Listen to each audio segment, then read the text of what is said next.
The Ugly Duckling. It was so beautiful out in the country. It was summer.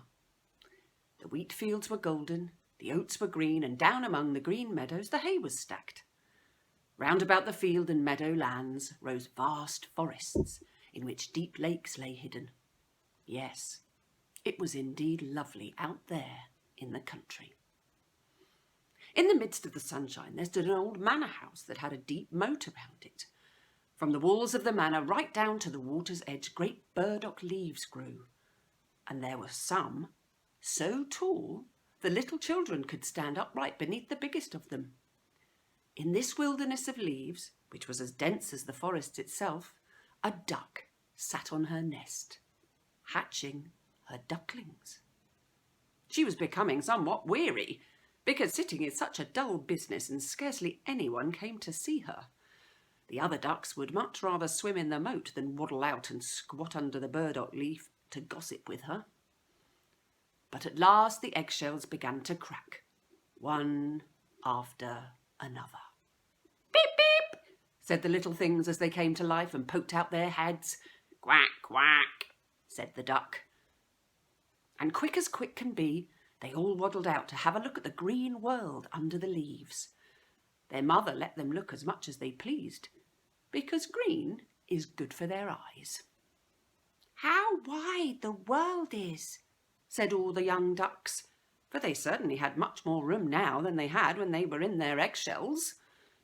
"Do you think this is the whole world?" their mother asked. "Why, it extends on and on, clear across to the other side of the garden and right on into the parson's field, though that is further than I have ever been. I do hope you are all hatched," she said as she got up. No, not quite all. The biggest egg still lies here. How much longer is this going to take?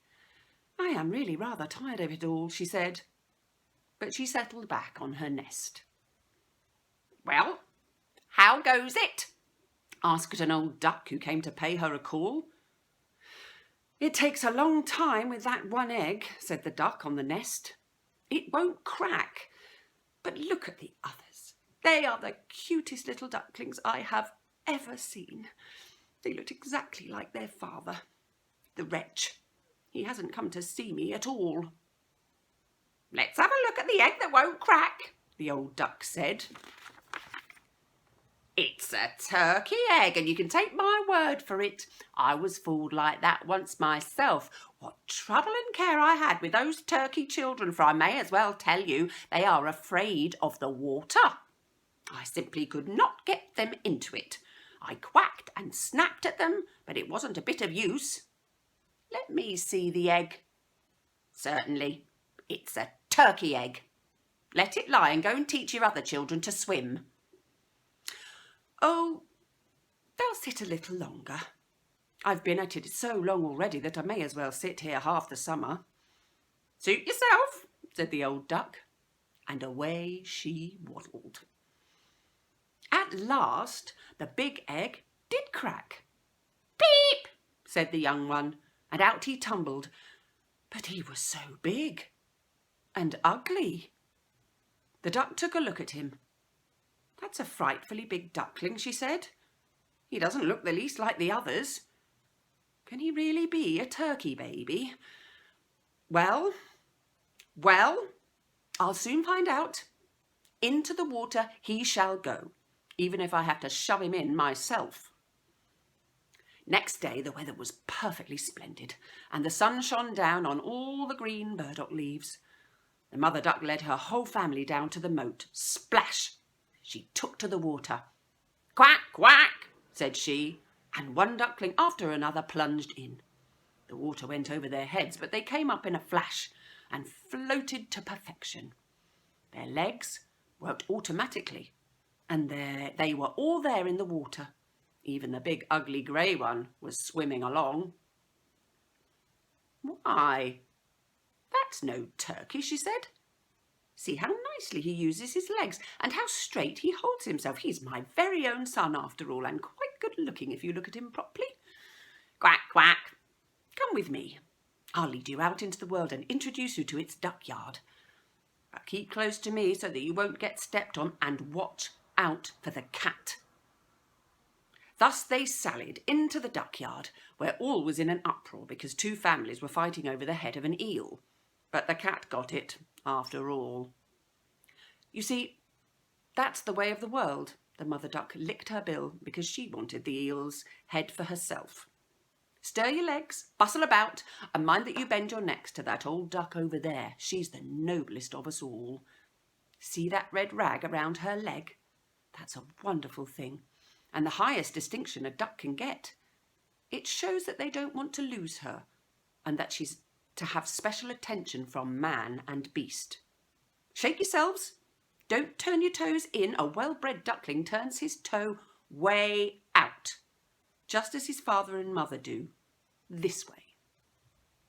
So then, now, duck your necks and say quack." They did as she told them, but the other ducks around them looked on and said right out loud, "See here, must we have this brood too, just as if there weren't enough of us already? And fie, what an ugly-looking fellow that duckling is. We won't stand for him." One duck charged up and bit his neck. "Let him alone," his mother said. "He isn't doing any harm." "Possibly not," said the duck who bit him, "but he's too big and strange, and therefore he needs a good whacking." "What nice-looking children you have, mother," said the old duck, with the rag around her leg. "They are all pretty, except that one. He didn't come out so well. It's a pity you can't hatch him again." "But that can't be managed, your ladyship," said the mother. "He isn't so handsome, but he's as good as can be, and he swims just as well as the rest, or, I should say, even a little better than they do. I hope his looks will improve with age, and after a while he won't seem so big. He took too long in the egg, and that's why his figure isn't all that it should be." She pinched his neck and preened his feathers. "Moreover, he's a drake, so it won't matter so much. I think he will be quite strong, and I'm sure he will amount to something." "The other ducklings are pretty enough," said the old duck. "Now make yourselves right at home, and if you find an eel's head, you may bring it to me." So they felt quite at home. But the poor duckling who had been the last one out of his egg and who looked so ugly was pecked and pushed about and made fun of by the ducks and the chickens as well. "He's too big," said they all. The turkey gobbler, who thought himself an emperor because he was born wearing spurs, puffed up like a ship under full sail and bore down upon him, gobbling and gobbling until he was red in the face. The poor duckling did not know where he dared stand or where he dared walk. He was so sad because he was so desperately ugly, and because he was the laughing-stock of the whole barnyard. So it went on the first day, and after that things went from bad to worse. The poor duckling was chased and buffeted about by everyone. Even his own brothers and sisters abused him. "Oh," they would always say, "how we wish the cat would catch you, you ugly thing." And his mother said, "How I do wish you were miles away." The ducks nipped him, and the hens pecked him, and the girl who fed them kicked him with her foot. So he ran away, and he flew over the fence. The little birds in the bushes darted up in a fright. "That's because I'm so ugly," he thought, and closed his eyes. But he ran on just the same until he reached the great marsh where the wild ducks lived. There he lay all night long, weary and disheartened. When morning came, the wild ducks flew up to have a look at their new companion. "What sort of a creature are you?" they asked, as the duckling turned in all directions, bowing his best to them all. "You are terribly ugly," they told him. "But that's nothing to us so long as you don't marry into our family." Poor duckling! Marriage certainly had never entered his mind. All he wanted for them was for them to let him lie among the reeds and drink a little water from the marsh.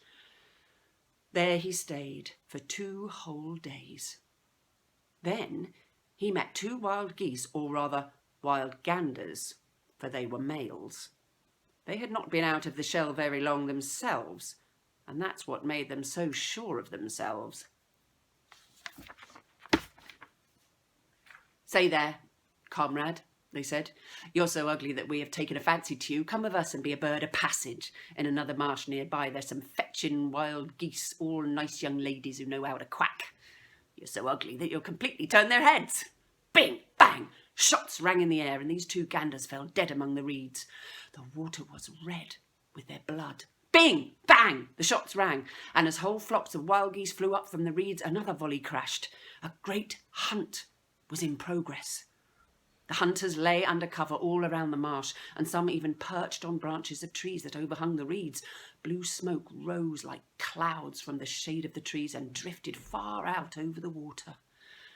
The bird dogs came splash, splash through the swamp, bending down the reeds and the rushes on every side. This gave the poor duckling such a fright that he twisted his head about to hide it under his wing. But at that very moment a fearfully big dog appeared right beside him. His tongue lolled out of his mouth, and his wicked eyes glared horribly. He opened his wide jaws, flashed his sharp teeth, and splash, splash! On he went without touching the duckling. "Thank heavens," he sighed. "I'm so ugly that the dog won't even bother to bite me." He lay perfectly still while the bullets splattered round the reeds as shot after shot was fired. It was late in the day before things became quiet again, and even then the poor duckling didn't dare move. He waited several hours before he ventured to look about him, and then he scurried away from that marsh as fast as he could go. He ran across field and meadows. The wind was so strong that he had to struggle to keep his feet. Late in the evening he came to a miserable little hovel, so ramshackle that it did not know which way to tumble, and that was the only reason it still stood. The wind struck the duckling so hard that the poor little fellow had to sit down on his tail to withstand it. The storm blew stronger and stronger, but the duckling noticed that one hinge had come loose, and the door hung so crooked that he could squeeze through the crack into the room, and that's just what he did. Here lived an old woman with her cat and her hen. The cat, whom she called Sonny, could arch his back, purr, and even make sparks, though for that you had to stroke his fur the wrong way.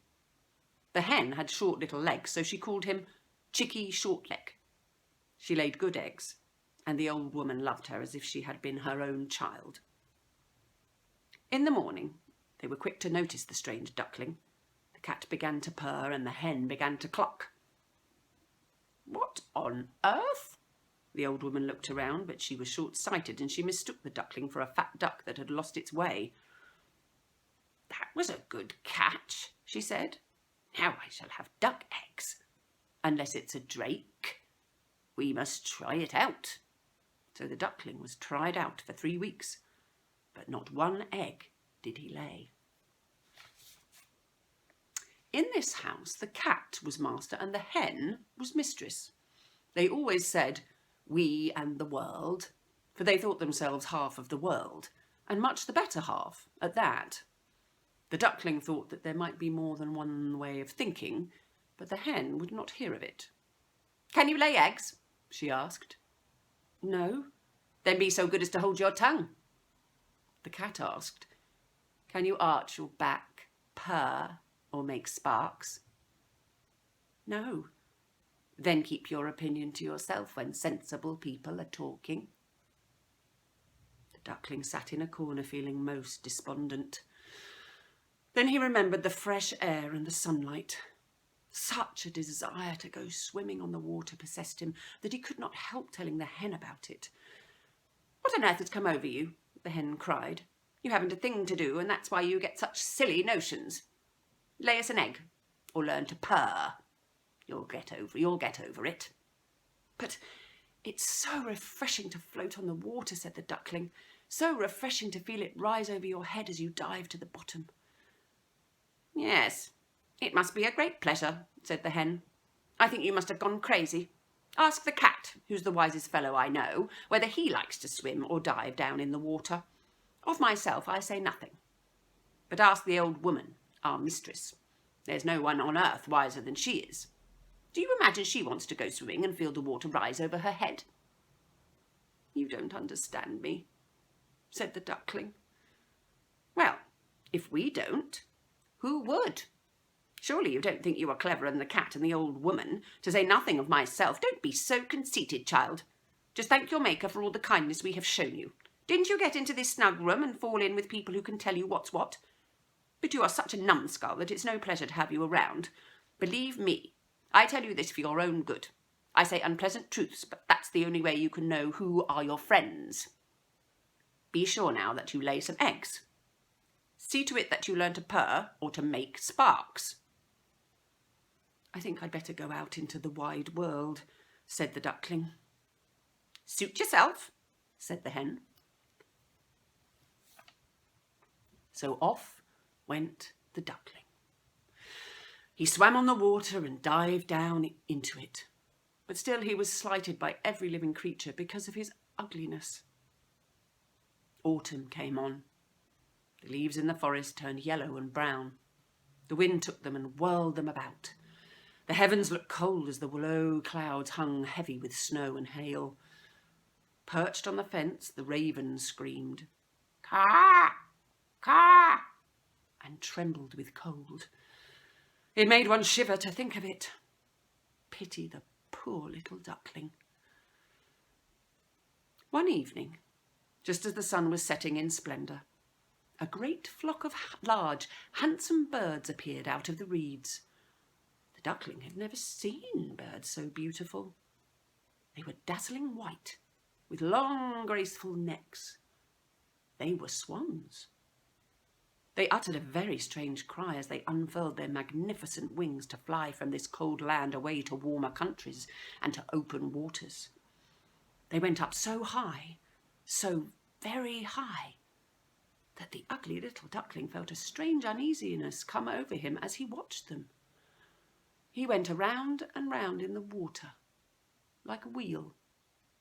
He craned his neck to follow their course and gave a cry so shrill and strange that it frightened himself.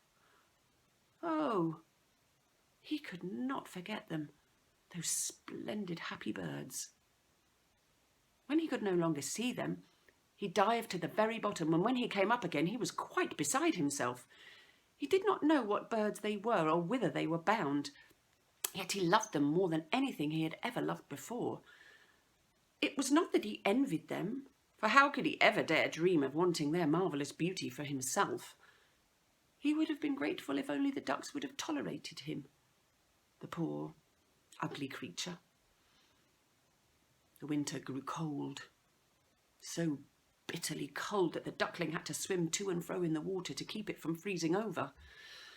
But every night the hole in which he swam kept getting smaller and smaller. Then it froze so hard that the duckling had to paddle continuously to keep the crackling ice from closing in upon him. At last, too tired to move, he was frozen fast in the ice. Early that morning a farmer came by, and when he saw how things were, he went out on the pond, broke away the ice with his wooden shoe, and carried the duckling home to his wife. There the duckling revived. But when the children wished to play with him, he thought they meant to hurt him. Terrified, he fluttered into the milk pail, splashing the whole room with milk. The woman shrieked and threw up her hands as he flew into the butter tub, and then in and out of the meal barrow. Imagine what he looked like now. The woman screamed and lashed out at him with the fire tongs. The children tumbled over each other as they tried to catch him, and they laughed and they shouted. Luckily, the door was open, and the duckling escaped through it into the bushes, where he lay down in the newly fallen snow, as if in a daze. But it would be too sad to tell of all the hardships and wretchedness he had to endure during this cruel winter. When the warm sun shone once more, the duckling was still alive among the reeds of the marsh. The larks began to sing again. It was beautiful springtime. Then, Quite suddenly, he lifted his wings. They swept through the air much more strongly than before, and their powerful strokes carried him far. Before he quite knew what was happening, he found himself in a great garden where apple trees blossomed. The lilacs filled the air with sweet scent and hung in clusters from long, green branches that bent over a winding stream. Oh, but it was lovely here in the freshness of spring. From the thicket before him came 3 lovely white swans. They ruffled their feathers and swam lightly into the stream. The duckling recognised these noble creatures, and a strange feeling of sadness came upon him. I shall fly near these royal birds, and they will peck me to bits, because I, who am so very ugly, dare to go near them. But I don't care. Better be killed by them than to be nipped by the ducks, pecked by the hens, kicked out by the hen-yard girl, or suffer such misery in winter. So he flew into the water and swam towards the splendid swans. They saw him and swept down upon him with their rustling feathers raised. "Kill me," said the poor creature, and he bowed his head down over the water to wait for death. But what did he see there?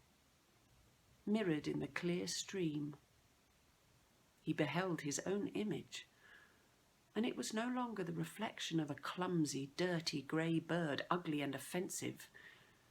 He himself was a swan.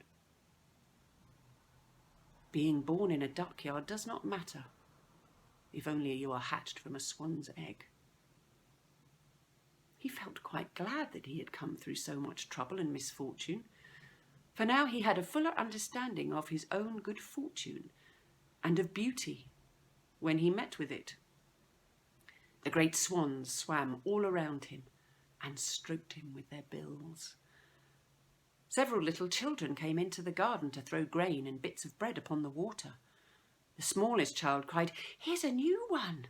And the others rejoiced, "Yes, a new one has come." They clapped their hands and danced around and ran to bring their father and their mother. And they threw bread and cake upon the water, while they all agreed, "The new one is the most handsome of all. He's so young and so good-looking." The old swans bowed in his honour. Then he felt rather bashful, and he tucked his head under his wing. He did not know what this was all about.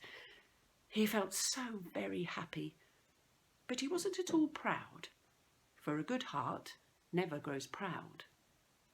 He thought about how he had been persecuted and scorned, and now he heard them all call him the most beautiful of all beautiful birds. The lilacs dipped their clusters into the stream before him, and the sun shone so warm and heartening. He rustled his feathers and held his slender neck high as he cried out with a full heart, "I never dreamed there could be so much happiness when I was the ugly duckling."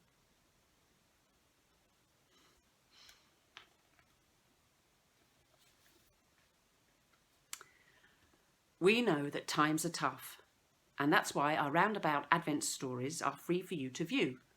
But if you would like to make a donation, we would be very grateful for your support. Your Christmas gift could help us deliver drama therapy support to children and vulnerable adults who are really struggling at this time of heightened anxiety and isolation. Add us to your Christmas list this year and donate whatever you would normally spend on a present for a friend. You can make a real difference to the lives of people coping with trauma, with disabilities, or challenging mental health issues. Thank you for your support, and Happy Christmas.